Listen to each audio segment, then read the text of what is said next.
在女中，三千马些三女士，三海路拦路，企列哦，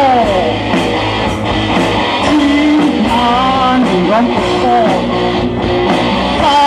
花马些好咯。Hãy subscribe cho kênh Ghiền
Mì Phá là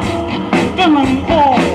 dù lúc lái sang thùng mà sẽ làm nữ sự sang hai lầu la nu khi nó ô chỉ là mình rõng cụ bột sang qua mà sẽ học thế rồi đọc lập quân soi chín thế lắm cho mình nói thì vui thế của hiền sang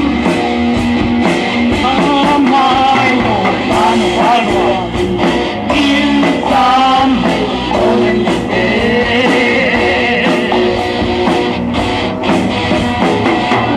Zofate Suihlung Rualin,